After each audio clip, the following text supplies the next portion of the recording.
93,4 OMM FM, The Real Campus Radio. Selamat datang di podcast kesejahteraan. Hari ini kita bakalan bahas topik yang sangat-sangat relevan banget nih di era modern saat ini, yaitu kesejahteraan dan kesehatan mental. So, kita tahu banget ya teman-teman semua bahwasanya di tengah tekanan kehidupan ini ya yang semakin meningkat gitu ya, banyak dari kita mungkin merasa sulit untuk benar-benar menikmati kehidupan. Tantangan hidup seperti stres, kecemasan, stigma kesehatan mental, ya itu seringkali membuat kita itu nggak benar-benar bahagia gitu ya.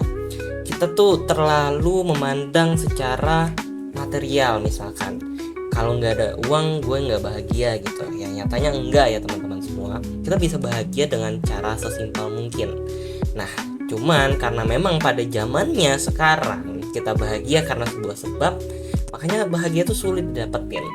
Yang ngebuat kita tuh cuman bisa hidup ya udah bertahan hidup gitu, tanpa benar-benar kita bisa menikmati hidup ya. Jadi menikmati hidup yang sebenarnya adalah ketika kita bisa bahagia dengan hidup kita. So, hari ini kita akan membahas itu. Nah, pembahasan ini adalah gimana caranya kita cuman tidak hanya bisa bertahan hidup saja, tapi bisa menikmati hidup. Ya, kita bakalan bahas sebuah konsep yang dikenal sebagai flourishing. Apa itu? Ya, flourishing itu menjadi kunci untuk hidup yang lebih bermakna, bahagia, dan sejahtera. So, langsung saja tanpa berlama-lama.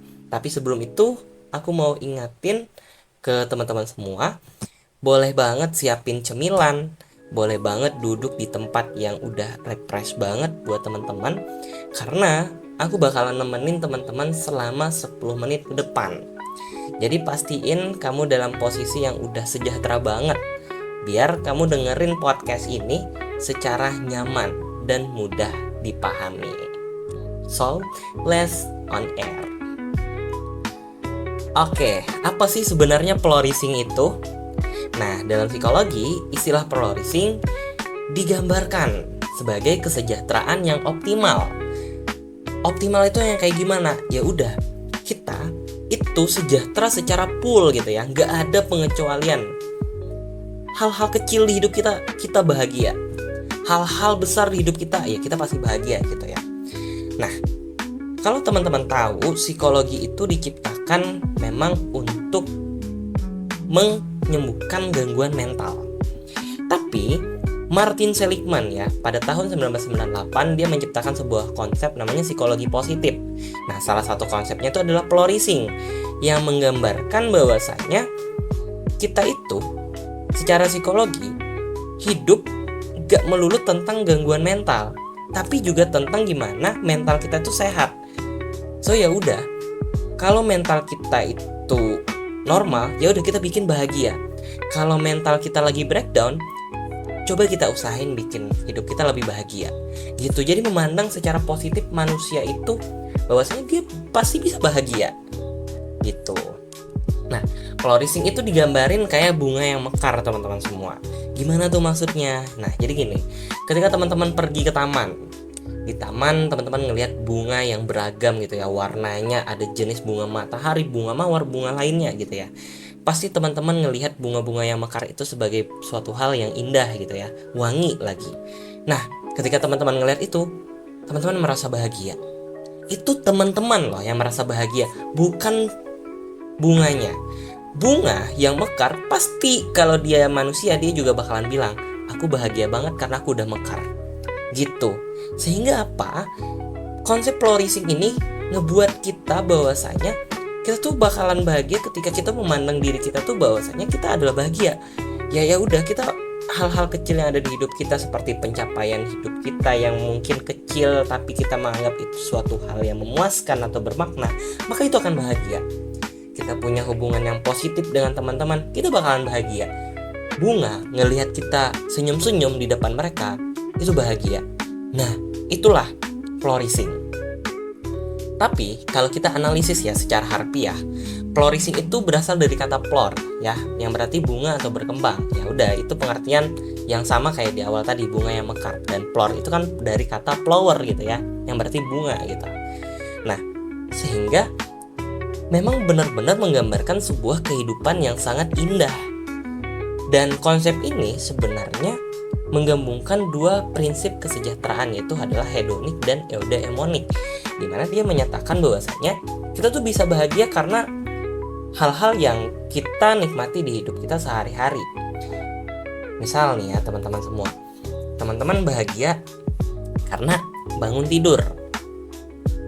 Mungkin beberapa orang bangun tidur biasa, tapi ketika kita memaknai bangun tidur sebagai suatu hal yang alhamdulillah, aku masih bisa bangun, aku masih bisa beraktivitas, aku masih bisa ketemu banyak orang yang menyenangkan.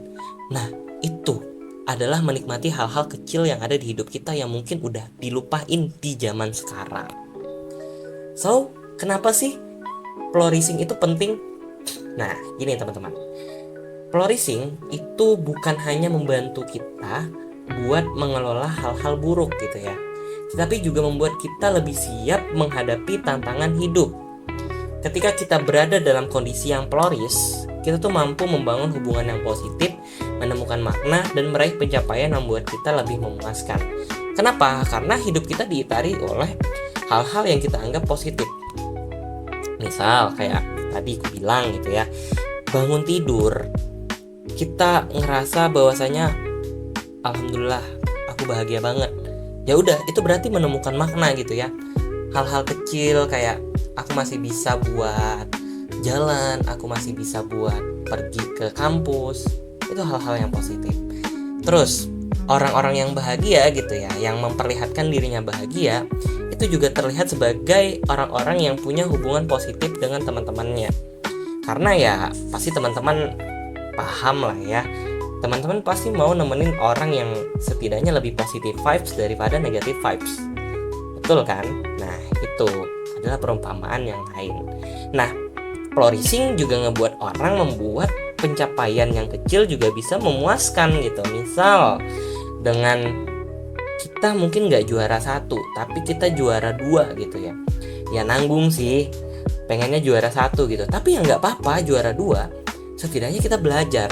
Oh, aku gak lebih baik dari juara 1. Kenapa? Karena aku ini. Dia menganggap itu sebagai sebuah pencapaian, dan dia menganggap itu sebagai sebuah evaluasi bagi dirinya sendiri agar dia bisa juara 1 di kemudian hari. So, adopsilah prinsip-prinsip flourishing ini, karena ini bisa membuat kehidupan kita yang sekarang penuh ombang-ambing ya, bisa lebih fine, bisa lebih seimbang dan terpenuhi. Nah, apa aja sih faktor yang mempengaruhi flourishing teman-teman semua? Nah, ada beberapa faktor nih yang membuat kita bisa lebih mencapai kesejahteraan. Yang pertama itu adalah kepribadian. Nah, kepribadian orang itu beda-beda, dan setiap orang tuh punya kepribadian yang pasti ada yang sama sih dikit gitu ya, tapi juga ada yang beda jauh banget. Aku dan teman-teman pasti juga beda gitu ya. Bisa aku ambil contoh gitu ya, ekstrovert dan introvert. Ya, orang ekstrovert dia bakalan lebih mudah bahagia karena dapetin energinya dari interaksi sosial. Tapi beda dengan orang yang introvert, dia bakalan dapetin kebahagiaan ketika dia itu ya berinteraksi, nggak berinteraksi, tapi memainkan me time-nya sendiri gitu. Itu kan udah dua hal yang bahagia. Mereka memandang bahagia adalah ketika orang ekstrovert itu bersosial, sedangkan orang introvert ketika dia hidup sendiri gitu ya. Tapi bukan berarti dia nggak bisa bersosial. Bisa, orang ekstrovert juga bisa hidup sendiri. Tapi ini bagaimana cara pandang mereka tentang dirinya sendiri gitu. Dengan ngomong, ekstrovert suka, tapi dengan berpikir aja tanpa nggak usah menyampaikan, cukup ditulis, introvert juga udah suka gitu kepribadian. Jadi kita harus tahu dulu kepribadian kita kayak gimana biar kita bisa meraih flourishing. Yang kedua, usia. Nah, ini menarik ya teman-teman semua, bahwasanya kesejahteraan itu makin meningkat seiring bertambahnya usia. Dan umumnya orang dewasa itu lebih punya pandangan hidup yang lebih bijak dan menerima hidup dengan lebih damai. Ya, kenapa? Karena memang ketika kita masa remaja itu masih pencarian identitas diri. Jadi ya kita terombang-ambing gitu ya. Makanya audiens saya di sini kan adalah remaja gitu ya. Ya wajar aja karena mereka memang mudah terombang-ambing, beda dengan orang dewasa yang lebih bijak gitu ya dalam menyampaikan suatu hal. Dan ketika orang itu punya kebijakan, ya hidupnya lebih damai. Nah, apa hubungannya sama usia? Ya kita nggak usah bohong ya teman-teman semua, bahwasanya usia itu berkaitan dengan jam terbang. So, ketika orang udah punya banyak pengalaman di hidupnya, dia bakalan lebih banyak belajar banyak hal. Jadi ya dia lebih mudah buat berdamai dengan dirinya sendiri. Yang ketiga, religius dan spiritual. Nah, keyakinan seringkali memberikan makna dan tujuan hidup yang lebih besar. Nah, ini membantu mereka bisa mengatasi stres dan menemukan kedamaian. Ya, kita masing-masing punya agama, maka kita yakini. Misalkan kita punya agama Islam, yang kita meyakini bahwasanya Allah itu adalah nomor satu dan kita bertaat kepada Dia. Begitu juga agama-agama yang lain. Karena ajaran-ajaran agama itu pasti tidak jauh dari yang namanya gimana caranya berbuat baik. So, lakuin apa yang mau berbuat baik di agama teman-teman semua biar bisa mengatasi stres dan menemukan kedamaian. Yang 4, jenis kelamin ya. Walaupun sebenarnya jenis kelamin itu cuma ada 2 ya, perempuan dan laki-laki. Tapi di sini memang ada penelitian yang menunjukkan bahwa perempuan punya intensitas emosi yang lebih kuat, baik positif maupun negatif daripada laki-laki. Nah, ya udah berarti seorang perempuan yang lebih intensitas emosinya lebih mudah tervalidasi gitu ya, terganggu, maka berikanlah positif emotion gitu ya, biar lebih mudah dinotis gitu bahagianya. Kalau bisa hindari negatif. Nah, kalau laki-laki berarti kencengin aja salah satu. Kalau cewek kan ya mau nggak mau keduanya, tapi bisa lebih memilih gitu. Nah, yang terakhir adalah kehidupan sosial. Ya, seperti yang udah saya jelasin sebelumnya gitu ya, hubungan sosial yang sehat dan mendukung juga sangat penting buat flourishing. Ketika kita punya teman yang mendukung, keluarga yang mendukung, kita berasa lebih aman dan terpenuhi secara sosial. Nah, ada yang namanya model flourishing yang disebut PERMA, teman-teman semua. Nah, PERMA ini rumus ya, jadi ini bisa banget teman-teman catat gitu di buku catatan teman-teman. Yang pertama adalah positive emotion. Ya, tadi udah ulang-ulang berkali-kali ya. Emosi positif, rasa syukur dan cinta itu ngebuat kita merasa lebih bahagia. So, nikmatilah hidup dengan kita memberikan positive emotion seperti rasa syukur, cinta ke diri sendiri, terus juga fokus ke hal-hal yang kita suka. Yang kedua, engagement ya. Artinya kita terlibat dalam aktivitas yang kita suka. Kita kerja, kita suka, kita ngelakuin hobi di beberapa hal. Nah, dengan itu kita bisa merasa kita tuh hidup gitu ya. Jangan terlalu flat gitu ya. Kerja 24 jam, enggak. Kalau bisa work-life balance, teman-teman. Ngelakuin me time dengan hobi 8 jam, kerja 8 jam, tidur 8 jam. Tidur itu termasuk dalam bagaimana caranya kita terlibat dalam aktivitas karena berkaitan dengan fisik. Kalau hobi ya fisik dan mental, kalau pekerjaan ya berkaitan dengan gimana caranya kita hidup ke depan. Yang ketiga, positive relationship. Ya, sosial ya. Kita nggak bisa misahin ya kalau kita tuh manusia yang memang bergerombol ya. Kita tuh adalah kelompok. Jadi sosial tuh penting banget dan koneksi yang kuat dengan orang lain itu memberikan dukungan emosional dan juga kepuasan dalam hidup. Yang keempat, meaning ya. Hidup itu kalau kita maknai bakalan lebih wow lagi.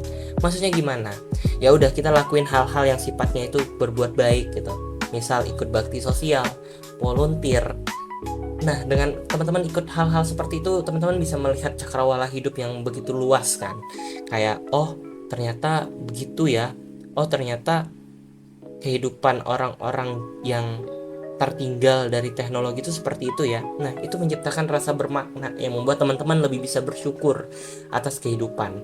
Yang kelima, achievement ya. Maksudnya adalah kita bikin target buat diri kita sendiri, cita-cita ya, gak harus juara 1, juara 2, juara 3, enggak. Tapi cita-cita kita mau jadi orang seperti apa, misal jadi manajer human resource, ya udah itu cita-cita kita. Tapi jangan lupa ditingkatin, misal manajer human resource selama 5 tahun, 10 tahun kemudian jadi direktur gitu. Achievement ya, membuat tujuan hidup yang membuat kita tuh merasa hidup kita lebih puas dan bangga, apalagi kalau kita udah mencapainya gitu. So itu adalah konsep dari PERMA.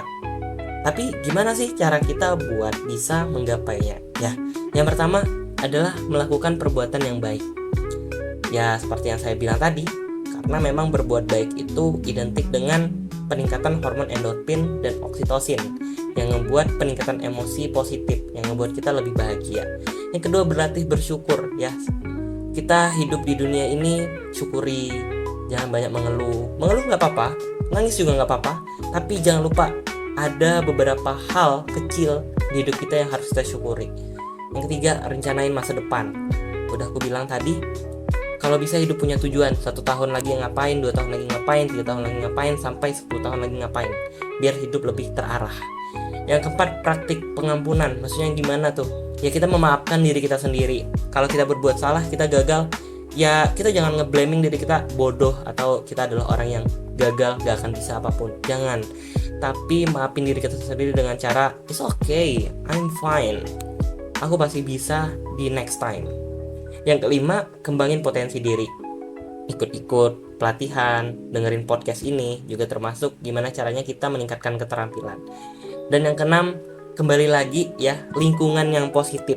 Sosial ya. Hubungan yang positif dengan teman-teman itu membuat kita bisa jadi lebih baik lagi. So, itulah secara keseluruhan flourishing ya, sebagai keadaan di mana kita benar-benar mencapai kesejahteraan yang tertinggi, bukan hanya tentang kebahagiaan yang sesaat, tapi kebahagiaan yang permanen. Tentu dengan menerapkan beberapa langkah yang udah saya bahas tadi, kita bisa mencapai kehidupan yang penuh dengan makna. Dan jangan lupa juga buat teman-teman semua bisa lebih enjoy your life gitu ya. Di zaman sekarang apa-apa susah, tapi jangan lupa praktikin flourishing ini, karena hidup yang susah juga harus dibarengi dengan trik-trik yang membuat kita bisa melewati tantangan ini. Terima kasih sudah mendengarkan. Sampai jumpa di episode selanjutnya. Tetap semangat untuk hidup lebih bahagia dan bermakna. 93,4 OMM FM. Bye-bye.